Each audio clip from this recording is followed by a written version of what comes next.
Saludos a los que estén viendo este video.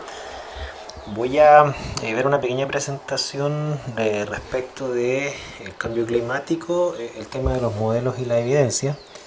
Enfocaré este video un poco basándonos en los aspectos generales de lo que son los modelos predictivos sin adentrarnos en temas lógico-matemáticos, los cuales son muy complejos y escapan a los objetivos que tiene este video. Espero que luego de esta presentación a ustedes les quede un poco más claro las dificultades y asertividades que se puede tener a la hora de explicar y predecir el clima, particularmente lo que se refiere a los cambios de temperatura relacionados con el efecto invernadero. Vamos a partir entonces este trabajo hablando de lo que se entiende por cambio climático, ¿no es cierto? Bueno, clima se define como la estadística del tiempo atmosférico, el cual puede cambiar por varios parámetros como temperatura, humedad, presión atmosférica, viento, precipitación, partículas atmosféricas y muchas otras variables, las cuales incluso no son solo, físicas. El cambio climático, por lo tanto, se entiende como el cambio del estado del clima, que puede identificarse por cambios en la media o variabilidad de sus propiedades que persiste por un periodo prolongado de tiempo. Esto es muy importante porque, por ejemplo, un fenómeno de lluvia en un día no se puede considerar como cambio climático. Estamos hablando que son cambios de tendencia bastante grandes que se debieran manifestar por sobre los cambios naturales, por ejemplo, de las estaciones del año. Esto hace que cualquier afirmación respecto al cambio climático se tiene que evaluar a larga distancia en tiempo. Por lo tanto, una medición de un año, ¿no es cierto?, no nos dice nada respecto a un cambio climático. Nosotros sabemos, y hemos visto en otros videos, que el cambio climático que se le asocia en parte al efecto invernadero se debe particularmente a lo que tiene que ver con el atrapamiento de radiación electromagnética que proviene desde la superficie terrestre. Y esta superficie terrestre emite radiación por cuanto absorbe energía desde el Sol. Y aquí tenemos nosotros el espectro solar que, como hemos visto, se mueve mayormente entre el espectro UV visible. La cantidad de radiación solar que llega por metro cuadrado es aproximadamente 1361 watts por metro cuadrado. Ahora bien, también nosotros hemos visto que el sistema climático, ¿no es cierto?, en lo que se refiere a la temperatura, son muchos los procesos que pueden estar involucrados, procesos energéticos, ¿no es cierto?, que pueden estar involucrados en un cambio climático, o sea, un cambio de temperatura por efecto invernadero. Sabemos que el efecto invernadero se produce por fenómenos de transferencia energética desde la radiación solar, de la cual parte de esta es reflejada por aerosoles o nubes. Una fracción de esta es absorbida. Existen fenómenos radiativos y convectivos que ocurren a lo largo de esta absorción de radiación, dentro de las cuales los fenómenos radiativos que más implican este proceso del efecto invernadero es la radiación infrarroja que se emite desde la superficie de la Tierra, la cual es atrapada en parte por los gases atmosféricos que están alrededor. La radiación absorbida por el lado de la radiación infrarroja reemitida de la Tierra es absorbida mayoritariamente por lo que se llaman los gases invernaderos, los cuales es agua, dióxido de carbono, metano, dióxido de nitrógeno, entre otros. Se estima que el 30% de la radiación solar es reflejada, el 20% es absorbida por la atmósfera y el 50% es absorbida por la superficie. Esos son números más o menos redondeados. Nosotros sabemos que lo que emite de radiación nuestro planeta presenta una longitud de onda mayor, que sería la línea azul, presenta una longitud de onda mayor, es decir, menor energía que lo emitido por el espectro solar. Y que los gases atmosféricos como de tipo invernadero, como agua, dióxido de carbono, ozono, metano, entre otros, son los principales responsables de que existe un atrapamiento de una gran cantidad de radiación remitida de la Tierra, la cual de otra forma iría a parar al espacio. Nosotros también sabemos que se ha relacionado todo lo que tenga que ver con cambio climático y calentamiento global con el ciclo del carbono, por cuanto de todos estos gases invernaderos, el que más se ha incrementado estos últimos años desde la revolución industrial es el dióxido de carbono. Sabemos que hoy en día el dióxido de carbono atmosférico ya superó las 400 partes por millón y que antiguamente, antes de la revolución industrial, bordeaba los 200 partes por millón. Es decir, hemos casi duplicado las concentraciones de dióxido de carbono en la atmósfera. Si bien es cierto, se han incrementado otros gases invernaderos como el metano, el que más ha incrementado el dióxido de carbono. Bueno, el ciclo del carbono ustedes saben que se mueve digamos, en varios estratos ambientales, desde la atmósfera a la litosfera, a la hidrosfera y la biosfera, mediante lo que son transferencias gas-agua a través de la solubilización, dadas las propiedades ácido-base y solubilidad en agua que tiene el dióxido de carbono. También hay precipitaciones de dióxido de carbono pasando a carbonato de calcio mayormente para quedar en los lechos marinos. Y también el dióxido de carbono forma parte de lo que es la síntesis de glucosa o hidrato de carbono mediante la fotosíntesis. La mayoría de las emisiones que tienen que ver con los gases invernaderos, GHG por su sigla en inglés, de todos los gases invernaderos que se aportan, más del 60% hoy en día está relacionado con dióxido de carbono emitido de combustibles fósiles. Ahora, la relación entre dióxido de carbono y temperatura no es solamente una relación estadística, de que en la medida que aumenta la temperatura aumenta el dióxido de carbono o viceversa. Nosotros sabemos cuál es la relación que existe entre la radiación que emite la superficie de nuestro planeta, infrarroja, y el atrapamiento generado por el dióxido de carbono. Nosotros sabemos las magnitudes energéticas que involucran la absorción de este tipo de radiación. Sabemos que cuando se absorbe radiación infrarroja, los átomos las moléculas de dióxido de carbono de agua sufren movimientos bending o stretching, sufren vibraciones mayoritariamente, ¿no es cierto? Y la energía de esas vibraciones coincide con las bandas infrarrojas, y estos datos están determinados experimentalmente y hace mucho tiempo. Son prácticas hasta tradicionales en la enseñanza de la química. Por lo tanto, sabemos que gran parte de lo que se afirma respecto al efecto invernadero es medible. Cuánta radiación llega del Sol a la Tierra, qué tipo de longitud de onda tienen estos fotones, cuánta radiación se emite de la Tierra hacia el espacio, la concentración de los gases de dióxido de carbono, entre otros, y cómo han cambiado en el tiempo. Todo esto ha sido medido. Cuánta radiación o cuánta energía absorben los distintos movimientos de vibración molecular que presentan los gases invernaderos.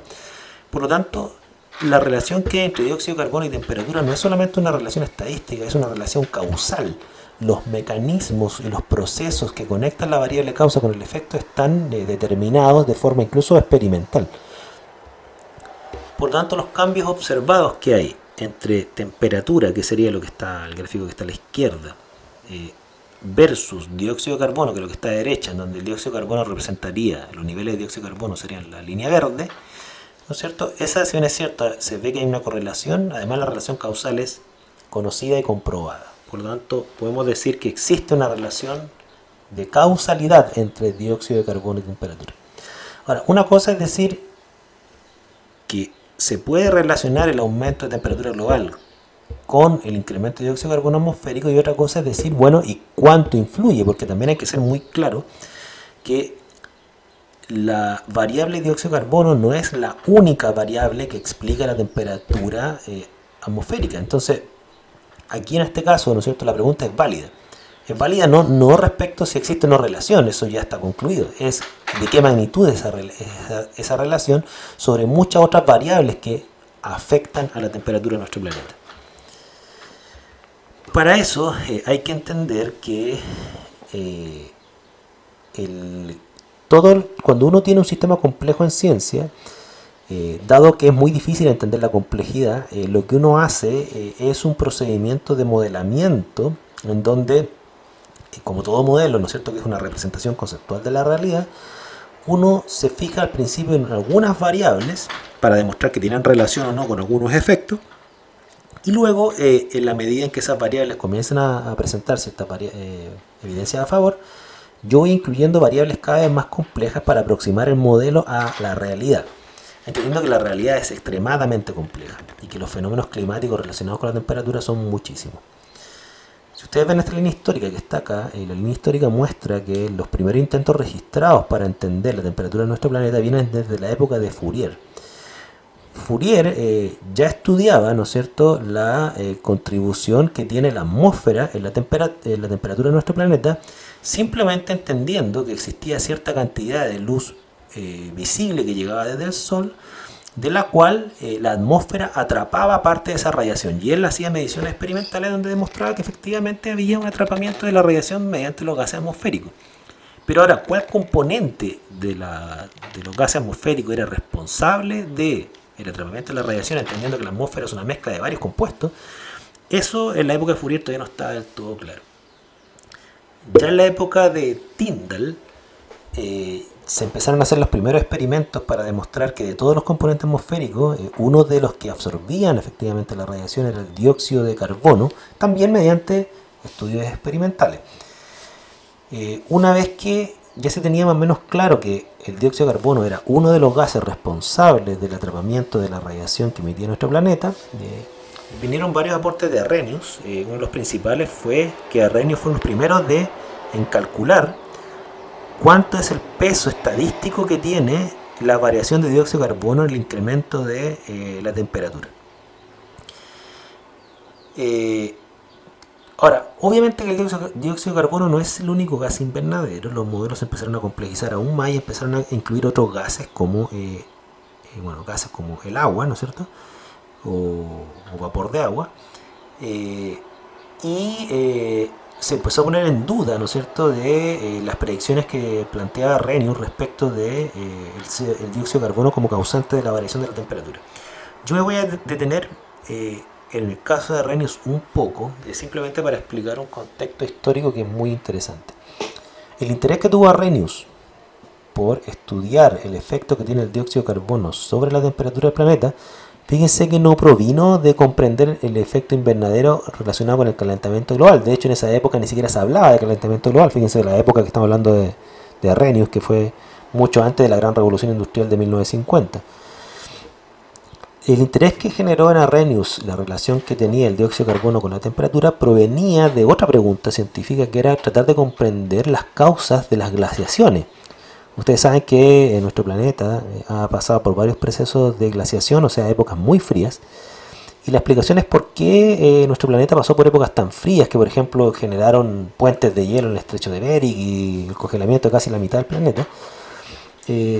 Arrhenius fue uno de los primeros que estableció que quizás una de las posibles causas que podía explicar el efecto invernadero, las épocas de glaciación, era que quizás antiguamente había menos dióxido de carbono, porque ya que estaba más o menos demostrado que había una relación entre dióxido de carbono y temperatura, él pensaba que este dióxido de carbono era suficientemente importante como peso estadístico para explicar las glaciaciones.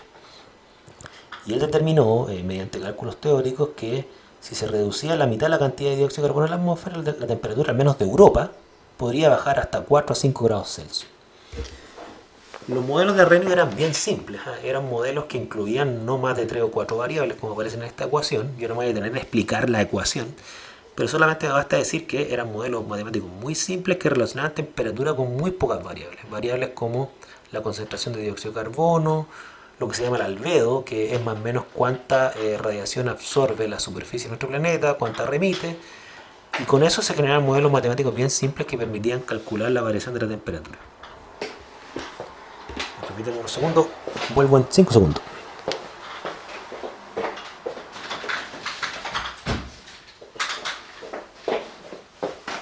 Que fui a cerrar la ventana. Ahora sí. En esta tabla se muestra una de las cálculos que hacía Arrhenius respecto a qué pasaría si es que el dióxido de carbono comienza a ser, por ejemplo, el 67% del actual, 1,5 veces el actual, 2 veces la concentración actual, 2,5 hasta 3. Son distintos escenarios que planteaba Arrhenius, en donde él aplicaba sus distintos modelos matemáticos y él predecía cuánto debiera haber variado la temperatura. Es muy interesante este modelo de Arrhenius porque si uno lo aplicara, desde la época donde él publicó esto a la fecha, él decía que si el dióxido de carbono, por ejemplo acá, se duplicaba, se multiplicaba por 2 respecto al que tenía él en su época, que era precisamente por coincidencia la mitad del que tenemos hoy, la variación de temperatura podía llegar a ser hasta 5 grados extra. Fíjense lo que estamos diciendo, 5 grados extra. Bueno, si nosotros comparamos cuánto hoy en día tenemos efectivamente el doble de dióxido de carbono que en la época de Arrhenius, un poco menos. Si Arrhenius hubiese tenido la razón, se podría afirmar que entonces la temperatura media del planeta hoy en día tendría que ser 5 grados por sobre la época de la pre-revolución industrial. Y no es el caso. Nosotros sabemos que la temperatura del planeta ha aumentado un poco menos de 1 grado. Entonces, de ese punto de vista, podemos afirmar que el modelo de Arrhenius sobreestimó o sobreestima, ¿no es cierto?, la variación de la temperatura dado el efecto del dióxido de carbono. Ahora, esto no deslegitima el modelo de Arrhenius respecto a el grado de verdad que este tiene. Por cuanto, sí está demostrado que el dióxido de carbono afecta. Lo que pasa es que el modelo de Arrhenius es incompleto, por cuanto el dióxido de carbono no es la única variable que pesa en la temperatura del planeta. Vinieron modelos posteriores que incluyeron en su matriz matemática lo que tiene que ver con la humedad y la presencia de agua. Y esos modelos, ¿no es cierto?, al incluir la variable agua, comenzaron a predecir que la variación de dióxido de carbono, por ejemplo, acá aparece de 150 partes por millón a 300 o a 600, que nunca hemos llegado a eso, ¿no es cierto?, podría generar si se duplicara el nivel de dióxido de carbono actual, se podría aumentar la temperatura hasta en 2 grados Celsius si es que incluimos ahora la variable agua. Por cuanto la variable agua es relevante porque además de ser un gas invernadero, el agua al condensar como nube refleja precisamente la radiación y además el agua tiene una capacidad calorífica distinta al dióxido de carbono. Son varias las variables que afectarían solamente por incluir la variable agua, y eso hace que las predicciones sobreestimadas de Arrhenius bajan en su predictibilidad y en este caso 2 grados Celsius, igual sigue estando sesgado respecto a los datos de hoy, pero hay que entender que se incluyó una segunda variable que sigue siendo poca respecto a lo que es los fenómenos atmosféricos reales. Yo puse en este diapo, ¿no es cierto?, solamente por darme un pequeño gusto, la tesis, parte de la tesis doctoral de Carl Sagan. El mismo Carl Sagan ocupa los modelos de cambio climático precisamente para aplicarlos a tratar de predecir cuál es la composición química de la atmósfera de Venus. Se mandaron varios satélites a Venus, ¿no es cierto?, en donde con estos satélites, como van descendiendo de a poco, se hicieron distintas mediciones de presión y temperatura a la medida que va desde la alta atmósfera a la baja atmósfera de Venus. Y esos puntos experimentales que lo reflejan estas cruces, ¿no es cierto?, al aplicarlos a los distintos modelos que relacionan CO2 con temperatura, se llegaron a la conclusión de que la única forma de explicar esta variación de relación de presión y temperatura a estos puntos es que la atmósfera de Venus tenga aproximadamente un 85% de dióxido de carbono. Bueno, nosotros sabemos hoy en día que Venus tiene un poco más de 90% de dióxido de carbono. Por lo tanto, el modelo se aproxima bastante bien respecto a la predictibilidad química de la atmósfera que tiene ese planeta. ¿Por qué le interesó Venus? Bueno, no sé, habría que preguntarle a Carl Sagan, pero yo imagino que le interesó Venus porque Venus tiene una temperatura anómalamente alta. Venus tiene más de 400 grados Celsius de temperatura y es una temperatura incluso más alta que Mercurio está mucho más cerca del Sol. Entonces ya se sabía que tenía que haber alguna especie de explicación de tipo efecto invernadero para explicar la anómala alta temperatura de ese planeta. Ya se han hecho mediciones digamos, más directas de la composición de Venus, no tanto teóricas, y como les digo, da bastante cerca. Hoy en día sabemos en base a estas mismas, digamos, modelos y mediciones también directas, que la atmósfera de Venus tiene un 96% de dióxido de carbono, mientras la Tierra tiene un 0,035 y Marte tiene un 95,3. Por lo tanto, sabemos que tenemos puntos experimentales, por así decirlo, de otros planetas donde se han aplicado estos mismos modelos y las temperaturas y composiciones cuadran más o menos bien. Ya siempre hay ciertas desviaciones, obviamente. Y además hoy en día sabemos que en base a estos mismos modelos, es que si le quitamos la variable de dióxido de carbono y lo llevamos a cero, la temperatura promedio de Venus sería menos 44 grados Celsius, la de la Tierra sería menos 18 y la de Marte sería menos 63. O sea, le debemos un incremento de más de 500 grados Celsius a Venus al efecto invernadero, producto del dióxido de carbono, más de 30 grados Celsius para la Tierra y más de 8 grados Celsius para Marte. Desde la época de Arrhenius o de Fourier o Tyndall a la fecha, los modelos climáticos han avanzado mucho por cuanto, no solo porque la matemática ha mejorado, sino que porque la capacidad de procesamiento matemático para hacer los cálculos ha avanzado muchísimo. Antiguamente los modelos simples se basaban ya sea en balances de energía, como lo que tiene que ver que plantea Arrhenius, ¿no es cierto? Tanta energía entra, tanta energía sale, tanta energía es absorbida, y con eso se hacían cálculos. Luego los modelos simples empezaron a considerar fenómenos radiativos y convectivos, o sea, procesos energéticos no radiativos, por ejemplo, movimientos de masas de aire, cosas por el estilo, que eso obviamente son consumidores de energía. Y luego esos mismos modelos simples incluyeron las variables anteriores de balance de energía, fenómenos radiativos y convectivos, pero en un proceso más dinámico, en los movimientos de los vientos, la dirección y el tiempo. Estos modelos siguieron siendo simples, ¿por qué? Porque se basaban mayoritariamente en fenómenos que ocurrían de la superficie de la Tierra hacia arriba, o sea, fenómenos mayoritariamente de la atmósfera. Sin embargo, nosotros sabemos que la atmósfera no es la única parte del planeta en donde los procesos energéticos ocurren. También hay una estrecha relación entre atmósfera e hidrósfera y atmósfera y la superficie terrestre. Los parámetros fundamentales, por lo tanto, que hay que considerar para hacer un modelo un poco más realista, de manera que incluya todos los estratos ambientales y no solo uno, es la temperatura, el calor específico del aire, los movimientos de energía, los flujos de la superficie, la latitud del planeta, porque ustedes saben que el planeta no tiene el mismo ángulo respecto al Sol, por lo tanto la posición del planeta y cómo llegan los rayos del Sol es diferente en distintas zonas del mundo. La presencia de agua en el aire y los transportes de energía y agua por la atmósfera y el océano. Esto es muy importante. Y el océano. Por ejemplo, ustedes tienen que recordar que gran parte de la energía que requieren los huracanes para formarse la sacan del océano. Por eso se generan los huracanes en aguas cálidas. Entonces, los fenómenos atmosféricos y climáticos en general que intentan explicar la temperatura del planeta deben considerar esa complejidad, y hasta la época de Arrhenius no se considera. Un modelo más complejo, ¿no es cierto?, incluye por lo tanto la relación atmósfera-océano, es decir, incluye todos los fenómenos espectroscópicos que hemos hablado anteriormente, de reflexión, de absorción, de reemisión, ¿no es cierto?, que tienen que ver con la atmósfera, reflexión, por ejemplo, sobre las nubes, pero también tienen que incluir todos los fenómenos de movimientos de masas y transferencia energética del océano a la atmósfera, y los mismos movimientos de masas oceánicas que ocurren entre la superficie y el océano profundo. Por ejemplo, los fenómenos que hay del Niño y la Niña, las corrientes marinas, submarinas, perdón. Por lo tanto, los parámetros fundamentales tienen que incluir la captación de calor de energía por parte de los océanos, la salinidad que tiene la presencia de casquetes polares. Se va haciendo el modelo cada vez más y más complejo, y obviamente que la matemática se hace más compleja, y hacer predicciones desde modelos matemáticamente más complejos requiere una mayor capacidad de cálculo.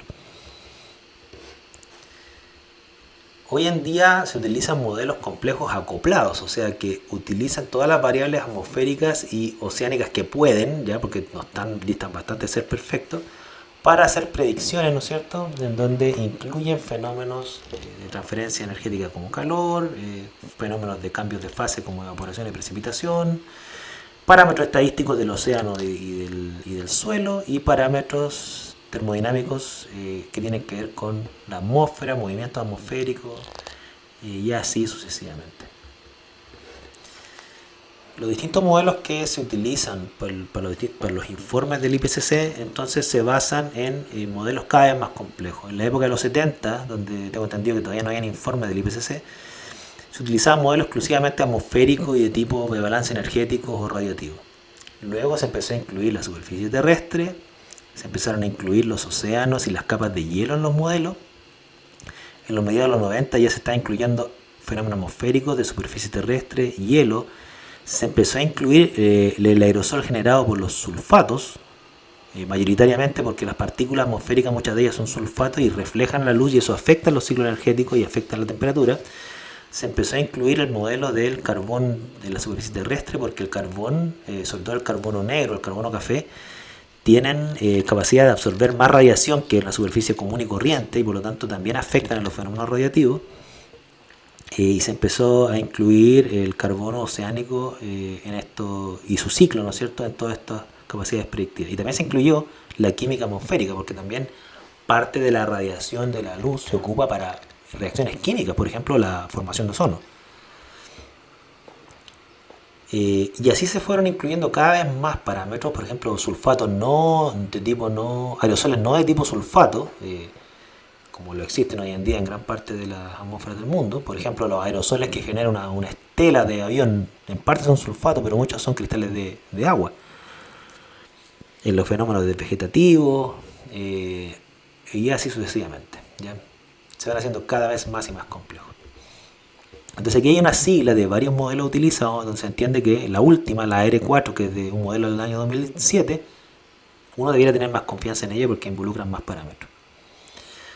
Yo solamente a modo de que ustedes vean la complejidad, estas son algunas ecuaciones que se utilizan de los modelos, ¿no es cierto?, de los más simples, de los balances de energía, ¿no es cierto?, a los modelos más dinámicos. Estamos hablando de ecuaciones diferenciales ya, alguna que otra integral. Honestamente esto escapa a mi conocimiento, ¿eh? Lo que a mí me interesa es, para el efecto de este video, es mostrarle que los modelos son cada vez matemáticamente más sofisticados e incluyen más variables. Y por lo tanto su sesgo se va disminuyendo.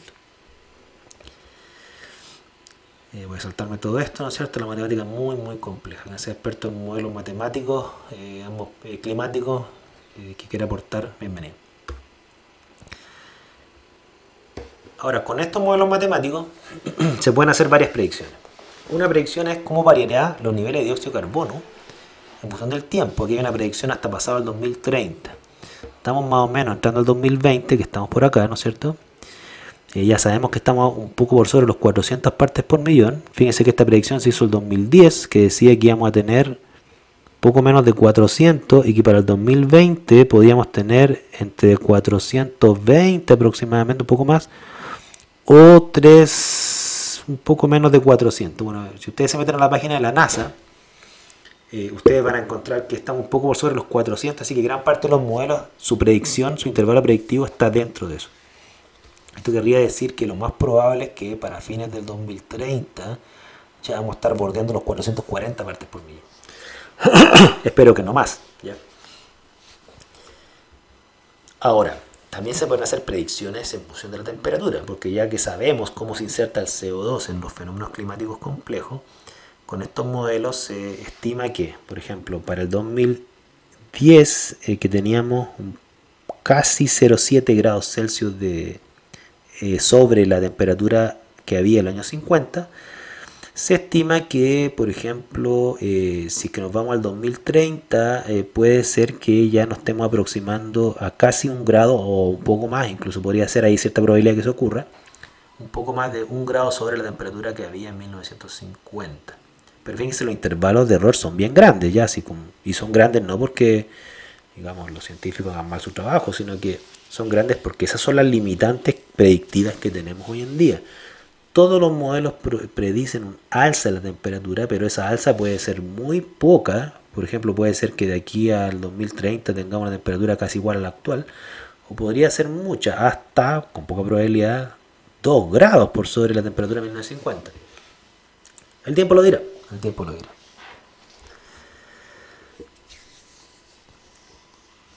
Hoy en día con estos modelos, si tomamos varios modelos, ¿no es cierto? Hay varios que dicen, por ejemplo, si tomamos el NOAA, que está acá, dice que si tomamos los datos que ya están medidos, podemos ver que, y los ajustamos matemáticamente, podemos ver que el incremento de temperatura por década va desde 0,06 hasta 0,11 grados Celsius cada 10 años. Los otros modelos que aparecen acá, ¿no es cierto? Si toman los datos medidos y se aplican los modelos, dicen que bueno, las temperaturas podrían variar de 0,07 a 0,12 o de 0, en el caso que está acá arriba, hasta 0,1 grados Celsius por década.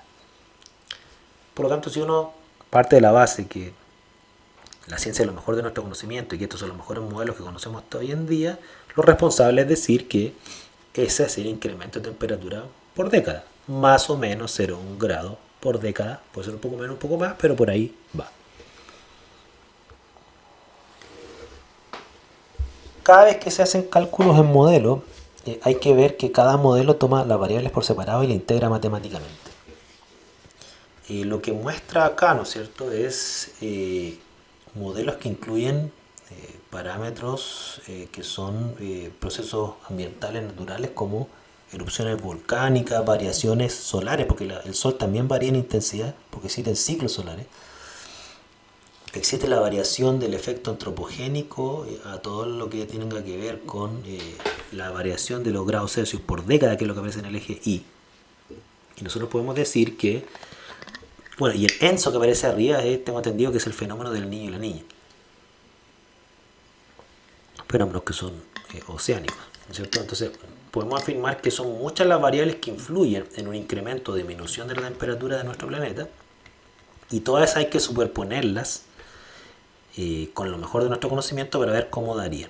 Y aquí estarían superpuestas, o sea, el fenómeno del niño y la niña, que es cíclico, ustedes saben, los fenómenos de aerosoles volcánicos, ¿no es cierto? Aquí, por ejemplo, esta línea celeste representaría una gran erupción volcánica que podría ocurrir, no sé, de aquí al futuro. Todos esos escenarios, que algunos incrementan la temperatura, como los efectos antropogénicos dados por el incremento de dióxido de carbono, otros la disminuyen como una erupción volcánica. Todas esas se superponen en distintos modelos, ¿no es cierto? Por ejemplo, acá dice, mira, lo que está en negro son los observados en términos de mediciones. En el eje Y sería la anomalía, o sea, se entiende que cero sería cero anomalía, no hay cero incremento de grados Celsius respecto a la etapa preindustrial. Y lo que estaría marcado en rojo serían las predicciones del modelo. ¿Qué es lo que me predice el modelo a la izquierda? Tomando todas las variables anteriores, que no son las únicas, ni creo que sean suficientes, que podríamos esperar un incremento de 0,13 grados Celsius por década. O sea, para finales del 2050, más de 1 grado Celsius vamos a haber aumentado respecto a 1950. El modelo a la derecha incluye una predicción un poquito más pesimista que dice que serían 0,3 grados Celsius. El tiempo dirá que tiene la razón. ¿Cuál es la real contribución del dióxido de carbono al cambio climático? Bueno, esta figura para mí es una de las más importantes. Esta figura es una de las más importantes por cuanto muestra en negro el calentamiento observado, o sea, el incremento de la temperatura medido realmente, un poco más de medio grado Celsius respecto a 1950, es casi 1 grado Celsius respecto a antes de 1800. Esto es lo que me dicen los modelos matemáticos de lo que sería el incremento de temperatura solo debido a los gases invernaderos. Respecto a 1950 sería en promedio un poco menos de 1 grado Celsius, pero con una barra de predictibilidad bien grande. O sea, esto podría haber sido más de 1 grado Celsius o hasta 0,5. O sea, si uno mira lo que se predice desde los gases invernaderos respecto al calentamiento realmente observado, en los gases invernaderos predecían un mayor incremento, aunque la barra de error incluye el valor observado. Pero hay que entender también que el ser humano no solamente aporta gas invernadero, aporta, por ejemplo, material particulado, y eso enfría el planeta porque refleja la luz del sol. Por lo tanto, si consideramos la variable positiva me refiero a la variable incremental que aporta el ser humano, que son los gases invernaderos, línea verde. La variable antropogénica no incremental, que es la que baja la temperatura del planeta, como el material particulado atmosférico, por ejemplo, de la industria. Si superponemos estas dos combinadas, da que la suma de estas dos da que de todas maneras la temperatura predicha dada por los modelos, considerando todas estas variables, se aproxima bastante bien a la observada.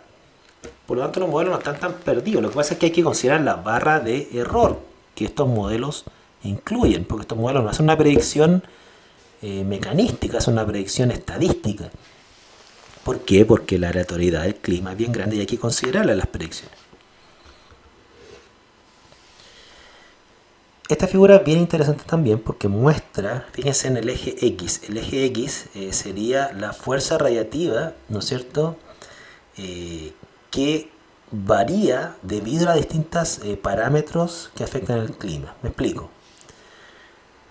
Nosotros en estos momentos, como yo les mencioné, estamos recibiendo cierta cantidad de energía del Sol y nuestra superficie terrestre está reemitiendo esa radiación al espacio. ¿Cuánta de esa radiación, cuánta de esa energía es atrapada actualmente comparada con la energía que era atrapada antes del incremento de los gases invernaderos, antes del calentamiento global en estricto rigor? Bueno, cero representaría que hoy en día la cantidad de energía por segundo que estamos atrapando sería exactamente igual a la que atrapaba nuestra atmósfera en el pasado. Pero nosotros sabemos que no es así por cuanto el dióxido de carbono ha aumentado.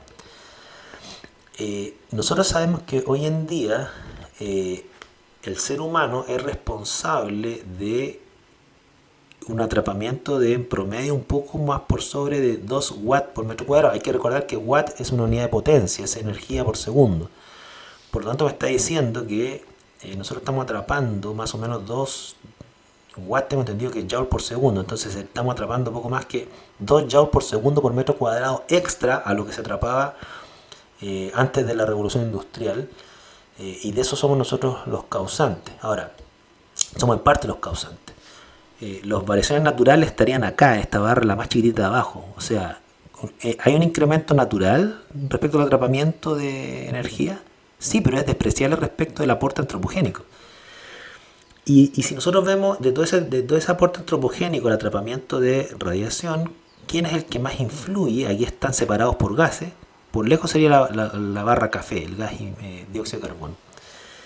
Nosotros sabemos hoy en día que el dióxido de carbono es responsable aproximadamente del 70% del atrapamiento de energía extra que presenta nuestro planeta. 70%. Okay. Bastante.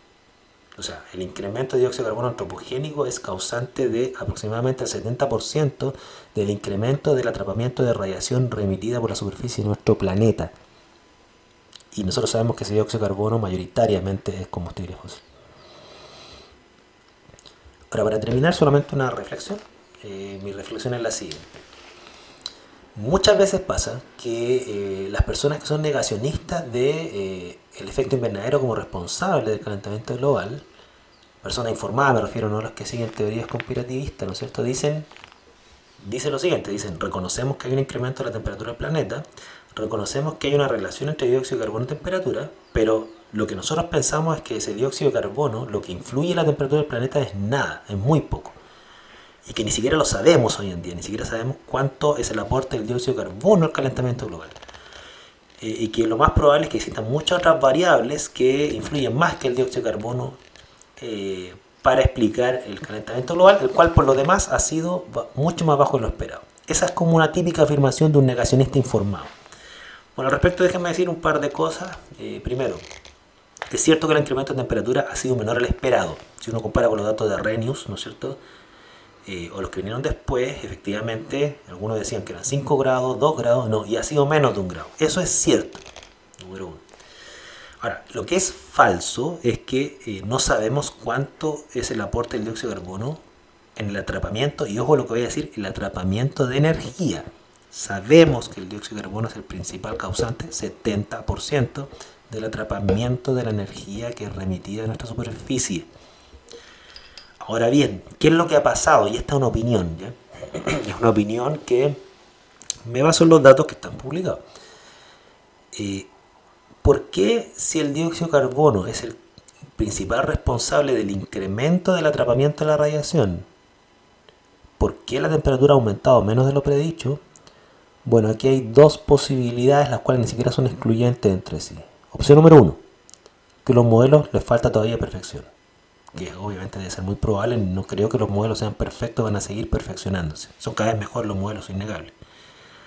Pero la segunda posibilidad, que yo creo que se da simultánea a la anterior, es que recuerden que el que una atmósfera atrape más energía, no necesariamente esa energía se va a ver reflejada en energía térmica o un incremento de temperatura.